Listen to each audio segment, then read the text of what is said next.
할렐루야. 주님께서 여러분과 함께 또한 사제의 영과 함께 마르코가 전한 거룩한 복음입니다. 주님 영광 받으소서. 그때 베드로가 나서서 예수님께 말하였다. 보시다시피 저희는 모든 것을 버리고 스승님을 따랐습니다. 예수님께서 말씀하셨다. 내가 진실로 너희에게 말한다.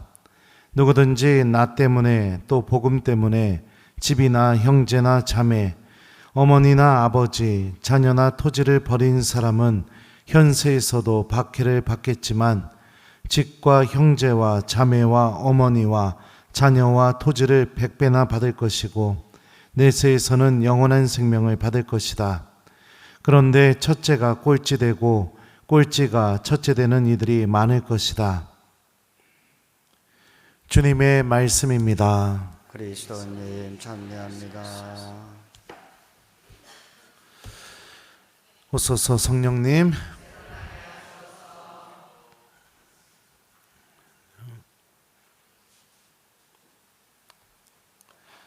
내세에서는 영원한 생명을 받을 것이다. 안녕하세요. 예, 무엇인가 소유하게 되면 참 기쁩니다. 근데 그 소유하게 된 것이 다른 사람들은 쉽게 소유하지 못하는 것이라면 더더욱 기쁘죠. 그거 갖고 있으면 좀 내가 나은 사람인 것처럼 느껴지게 됩니다. 그리고 다른 이들이 부러워하는 모습을 보게 되면 그거 자꾸 자랑하고 싶어지게 되죠. 그리고 중요한 자리를 갈 때나 아니면은 또 좀 내가 좀 드러나는 자리에 가게 된다면 그거 갖고 가고 싶어집니다. 아닌가요? 그죠? 네. 무엇이 여러분들을 빛나게 해주나요? 그냥 물어보는 거예요. 저는 부제품을 받고 처음으로 사제들이 입는 끌러지 셔츠를 입었을 때 거울에 비친 제 모습이 참 빛나 보였습니다. 너무너무 멋져 보였습니다. 그리고 이 검정색 끌러지 셔츠에 하얀색 로망카라를 끼면서 마치 사제가 된 것처럼 너무너무 기뻤던 그 마음이 아직도 생생합니다. 그래서 지금도 끌러지 셔츠 입을 때마다 그때 부제 때 느꼈던 느낌을 종종 기억하게 합니다. 사제품을 받고 제 입은 모습을 처음 봤을 때 다른 어떤 옷을 입었을 때보다 아무리 비싼 옷을 입었을 때보다도 그 제 입은 제 모습이 너무 빛나 보였었습니다. 기도하는 이들에게 또 구원을 바라볼 줄 아는 이들에게 가장 그들을 빛나게 해주는 것은 바로 하느님을 소유할 때입니다. 본당 사목을 하면서 신학교 수업도 나가고 타본당 수업에 나가는 거 힘들지 않나는 질문을 참 많이 받습니다. 근데 그럴 때마다 저는 대답이 한결 같습니다. 기쁘다고요. 너무 기쁘다고. 뭐 운동을 할 때보다 아니면은 비싼 것을 어떤 걸 살 때보다 그것과는 설명할 수 없는 이 안에서부터 터져나오는 이 기쁨, 아마 경험해 보지 않은 사람은 모를 겁니다. 너무 기쁩니다. 그게 어떤 거랑 비슷한가? 이게 굳이 비교 대상이 안 되지만 그 예전에 제가 자꾸 연애 얘기해서 그런데 저보다 1살 어린 여자애가 사귀자고 오빠 좋아한다고 그래가지고 사귀기로 하고 나서 집에 와서 혼자 이불을 뒤집어 쓰고 소리를 막 질렀습니다. 너무 기뻐가지고. 그것보다 한 100배는 기쁩니다. 교우들에게 하느님 말씀을 이야기 딱 하고 가기 전에 성모님께 묵주기도 하면서 도움 청하고 이야기하고 그리고선 다시 운전하고 묵주기도 하면서 내려올 때 누군가 한 명이 죄에서 돌아섰다는 그 설레임 때문에 누군가 한 명이 회개했다는 그 희망 때문에 누군가 한 명이 하느님 말씀으로 치유를 받았을 것이라는 그 희망 때문에 이 안에서 설명할 수 없는 기쁨이 터져나옵니다. 본당 사목을 하면서 여러분들을 통해 하느님께서 살아계신 것을 느끼죠. 어떻게 여러분들의 마음을 다 움직일 수가 있겠습니까? 본당 교우들의 마음을요. 보통 그런 얘기를 하더라고요. 어떤 본당에 가든지 신부님 말을 잘 들어주는 교우들은 3분의 1, 어떤 신부님이 오든지 간에 그냥 미사에 오는 교우들은 3분의 1, 어떤 신부님이 와도 절대로 말을 안 듣는 교우는 3분의 1. 네, 그렇대요.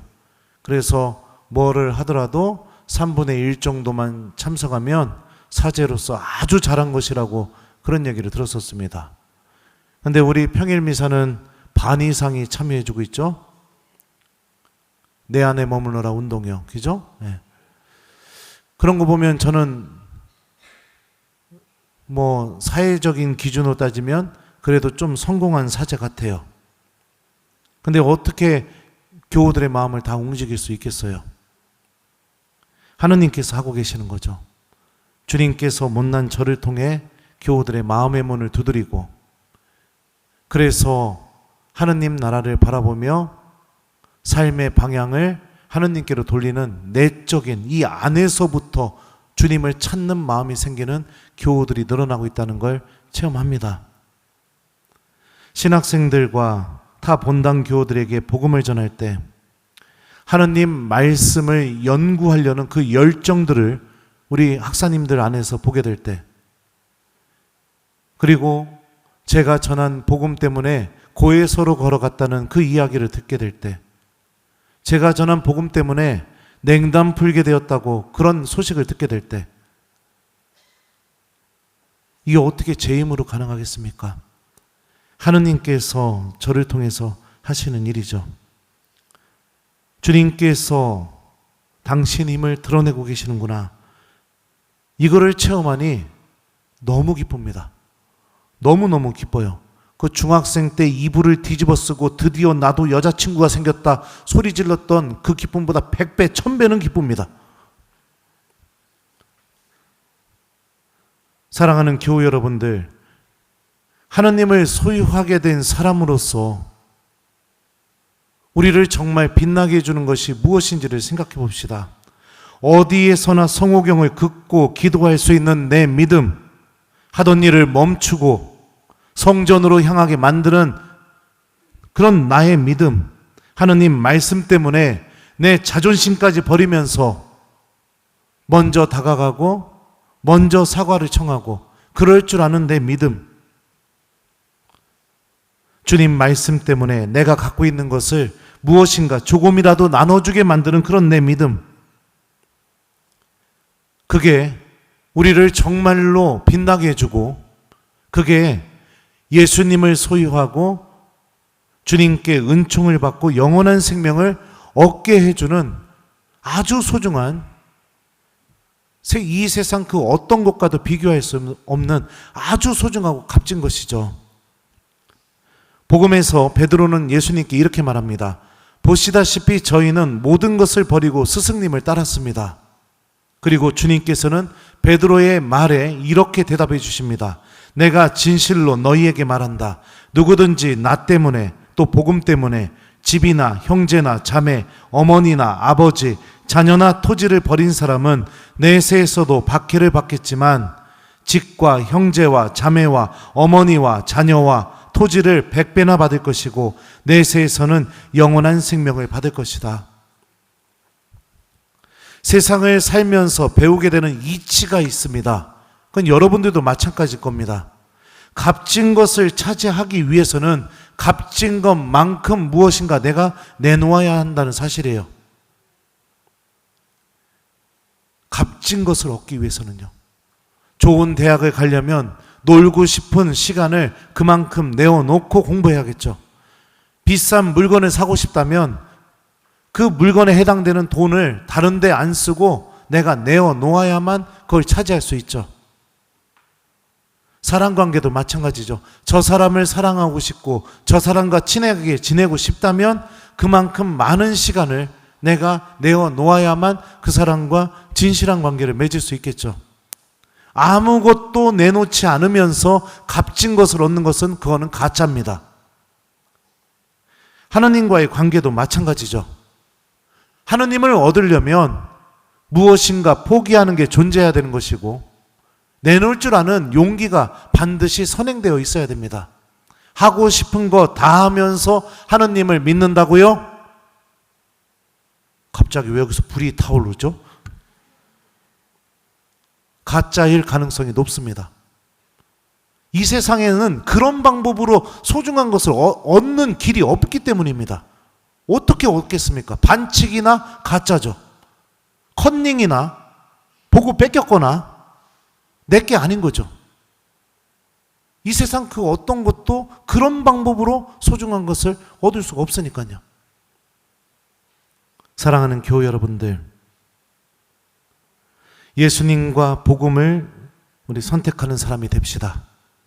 세상적인 눈으로 볼 때 아무 소용 없는 것을 선택한 것처럼 보일 것입니다. 원래 하느님의 은총은 눈에 보이지 않습니다.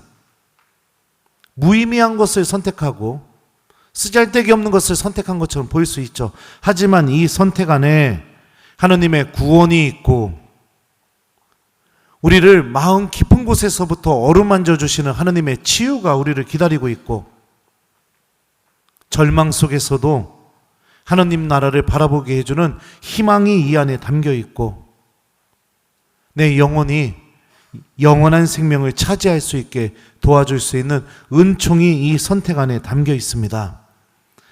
일독서에서 베드로 사도는 이렇게 말합니다. 그러므로 마음을 가다듬고 정신을 차려 예수 그리스도께서 나타나실 때 받을 은총에 여러분의 모든 희망을 거십시오. 이제는 순종하는 자녀로서 전에 무지하던 때에 욕망에 따라 살지 말고, 여러분을 부르신 분께서 거룩하신 것처럼 여러분도 모든 행실에서 거룩한 사람이 되십시오. 무엇으로 빛나는 사람이 되고 싶습니까? 무엇을 소유하고 있는 사람이 되고 싶습니까? 잠깐 기쁘게 해주는 것들이요. 잠깐 기쁘게 해주는 것들. 시간이 지나고 나서 새로운 게 나오면 어쩔 수 없이 버릴 수밖에 없는 바로 그것. 잠깐은 나를 빛나게 해주지만 그게 물건이든 시간이든. 내일 파티마 성모님께서 우리 본당에 방문하십니다. 성모님의 삶을 보십시오. 결혼을 앞둔 처녀가 임신을 하게 되고, 하느님의 눈이 아니고서는 절대로 보이지 않는 비천한 삶의 연속이었습니다. 아들은 키웠더니 직장은 구하지 않고 밖으로 뛰쳐나가서, 무슨 어부들뿐만 아니죠. 세리 이런 사람들, 그 다음에 또 막 혁명하려고 했던 사람들, 그런 사람들 제자로 삼아서 여기저기 떠돌아다니다가 결국에는 붙잡혀가지고선 십자가에 못 박혀서 죽어버립니다. 엄마 눈앞에서. 이게 어찌 성공한 삶이겠습니까? 믿음이 없으면 보이지가 않기 때문에 그렇습니다. 하지만 성모님께서는 이렇게 말씀하셨죠. 보십시오. 저는 주님의 종입니다. 말씀하신 대로 저에게 이루어지기 바랍니다. 하느님의 뜻이 이루어지기를 바라는 믿음으로 당신의 모든 삶을 받아들이셨고, 교회는 영광의 신비 4단과 5단에서 성모님께서 지니신 믿음의 결과가 어떤 것인지를 명확하게 우리들에게 가르치고 있습니다. 예수님께서 친히 하늘로 불러 올리셨고, 성모님께 천상 모회관을 씌워주셨죠. 저는 그저 한 명의 사제일 뿐입니다. 하지만 저는 성모님을 닮아 복음을 사랑하고 하나님의 말씀이 이루어지기를 바라는 믿음을 가진 사람이 되고 싶습니다. 왜냐하면 이 믿음 안에 하나님의 구원이 있기 때문입니다. 제 마음을 순간적으로 설레게 하는 수많은 물건, 사람들과의 관계, 어떤 취미, 그것은 결국에 하나님을 만나게 될 때 내가 갖고 있는 죄 하나 없애줄 수 있는 힘조차 전혀 갖고 있지 않기 때문입니다. 하느님을 얻기 위해 포기하고 싶고 버릴 수 있는 용기와 믿음을 어머니 마리아께 청합니다. 여러분들도 저와 함께 청했으면 좋겠습니다. 그리고 우리들의 마음 안에 하느님을 소유하기 위해, 하느님과 함께 하기 위해 하느님께서 마련하신 이 구원을 내가 정말로 소중한 가치로, 소중한 은총으로 알아볼 수 있기 위해 우리 내일 방문하시는 성모님께 우리 모두 전구하면서 하느님 한 분만으로 만족할 줄 아는 신앙인, 주님의 말씀이 들려올 때마다 우리들의 가슴이 뛰고 설레이고 그 말씀 안에서 희망을 찾고 또 회개할 수 있는 용기를 찾고, 그러면서 성모님과 함께 하느님 나라를 준비하는 그런 하느님의 자녀가 될 수 있는 은총을 함께 청해봤으면 좋겠습니다. 오늘 숙제는 여러분들 오늘 복음 말씀을 한번 천천히 읽어보면서 우리 다 같이 묵주기도 한 단을 바쳐봤으면 좋겠어요. 무엇을 버리고 있는 사람인가? 예수님을 얻기 위해, 또 복음 때문에 나는 오늘 무엇을 버렸고 지난주에 무엇을 버렸으며 한 달 동안 나는 무엇을 버렸는가? 복음을 읽으면서 천천히 한번 성찰하고 성모님께 예수님을 얻기 위해 우리들의 믿음도 성모님을 닮아서 하나씩 하나씩 버릴 줄 아는 용기를 소유할 수 있게 도움을 청하면서 묵주기도 한 단만이라도 꼭 바치고 오늘 하루를 마무리하는 저녁이 됐으면 좋겠습니다. 내 세에서는 영원한 생명을 받을 것이다. 아멘.